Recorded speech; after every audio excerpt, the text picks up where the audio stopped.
প্রিয় দর্শক, গারে হেরা জাবালে নূর, যেখানে বিশ্বনবীর উপর কোরআন নাজিল হয়েছে। তিনি যখন ৩৯ বছর ৬ মাস তিনি তার বয়স যখন ছিল, তখন তিনি প্রায় ৬ মাস ধরে এখানে তিনি ধ্যানমগ্ন ছিলেন। এখান থেকে আমরা ক্লক টাওয়ারটাও কিন্তু স্পষ্ট করে দেখতে পাচ্ছি। এখান থেকে উঠে গাড়ি হেরার মধ্যে ঢোকাটা বড় ডিফিকাল্ট। একটু আগে আমি ঢুকেছি, সেখানে হয়তো ক্যামেরা নিয়ে আপনাদের দেখানো যাচ্ছে না।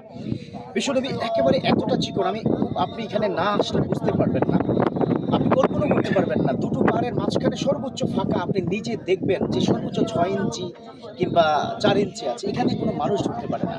অথচ দীর্ঘকায় দেহ সেখানে গেলেই মনে হচ্ছে ফাঁকা হয়ে যায় পাথর।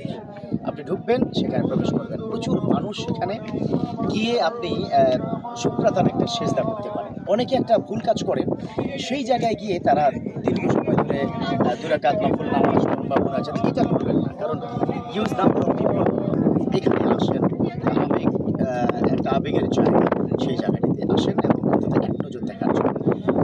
ওভার ক্রাউড যখন দেখবো তখন অবশ্যই কাজটি করবো না, ভিতরে গিয়ে নামাজ বা মোনাজাত লম্বা সময় পার করবো না। এখন যে বিষয়টি মেসেজ, সেটা হচ্ছে বিশ্বনবী এখানটায় ছিলেন দীর্ঘ 6 মাস, 40 বছর। যেদিন হলো সেদিনই জিবরাইল আমিন আসলেন, এসে তাকে বললেন ইকরা। তিনি জবাবে বললেন মা না বিকারি, আমি তো পড়তে জানি না। জিবরাইল আমিন বলল আবার ইকরা, আপনি পড়ুন। তিনি বললেন মা না বিকারি, আমি পড়তে জানি না। দ্বিতীয়বার তাকে জড়িয়ে ধরে সিনা মোছেনা, যেটাকে এখন ব্লুটুথ বলা হয়, এক মোবাইল থেকে অন্য মোবাইলে ডাটা শেয়ার করার একটা ফরম্যাট, তখন ওই ফরম্যাটে তিনি জড়িয়ে ধরলেন সিনা থেকে। ওই সিনার সাথে একটা রিলেশন, একটা বন্ডিংস তৈরি হয়ে গেল, পুরো কোরআনের আয়াতগুলো ঢুকে গেল। তখন জিবরাইল আমিন বলল ইকরা বিসমি রাব্বিকাল্লাযী খালাক, পড়ুন আপনার যিনি আপনাকে আল্লাযী খালাক, যিনি সৃষ্টি করেছেন। এখন এই সৃষ্টির কথা বলার পরে যখন বিসমি রাব্বিকা, আল্লাহর নামে, তখনই কিন্তু এই বিষয়টা চলে আসলো যে আল্লাহর নামে যেহেতু পড়ুন বলেছে, তাহলে পড়তে হবে। খালাকাল ইনসানা মিন আলাক, ইকরা ওয়া রাব্বুকাল আকরাম আল্লাযী আল্লামা বিল কলম আল্লামাল ইনসানা মা লাম ইয়ালাম। 5টি আয়াত নাযিল হয়েছে।